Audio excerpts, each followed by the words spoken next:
ঘিরে প্রতি বছরই বাজারে আসে নতুন টাকা।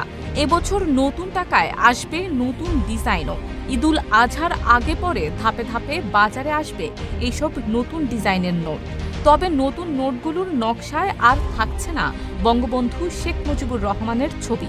তার বদলে নোটগুলোতে তুলে ধরা হচ্ছে জুলাই বিপ্লবের শহীদ, তারুণ্য, সুন্দরবন এবং দেশের ঐতিহ্য ও সংস্কৃতির নানান দিক।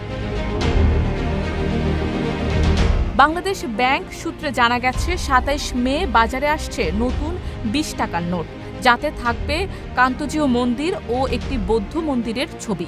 এরপর ২৯ বা ৩০ মে আসবে ৫০ টাকার নোট, যেখানে থাকবে শিল্পাচার্য জয়নুল আবেদিনের দুর্ভিক্ষ চিত্র এবং আতিয়া মসজিদের ছবি।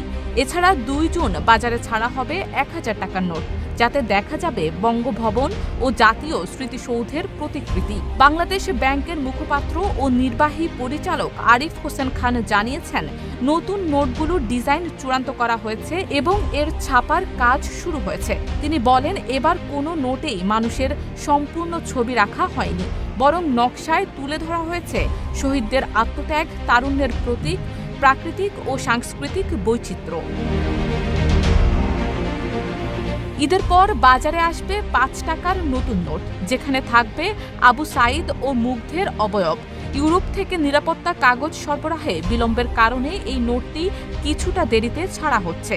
এছাড়া ১০ টাকার নোটে থাকছে তারুণ্যের ঐক্যের প্রতীক ও জাতীয় মসজিদ বায়তুল মোকাররমের ছবি।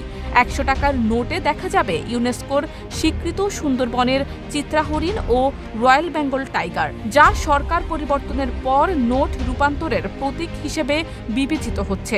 ২০০ টাকার নোটে থাকছে ধর্মীয় সহাবস্থানের প্রতীক, মসজিদ, মন্দির, গির্জা ও প্যাগোডা। ৫০০ টাকার নোটে থাকবে ঐতিহাসিক আহসান মঞ্জিলের ছবি। উল্লেখ্য, বাংলাদেশের স্বাধীনতার পর ১৯৭২ সালের ৪ মার্চ প্রথম কাগজে মুদ্রা চালু হয়, যেখানে ছিল দেশের মানচিত্র খচিত ১ টাকার নোট।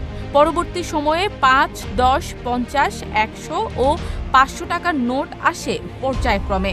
২০০৯ সালের ১৭ জুলাই বাজারে আসে সর্বোচ্চ মূল্যমানের ১০০০ টাকার নোট এবং ২০২০ সালে চালু হয় ২০০ টাকার নোট।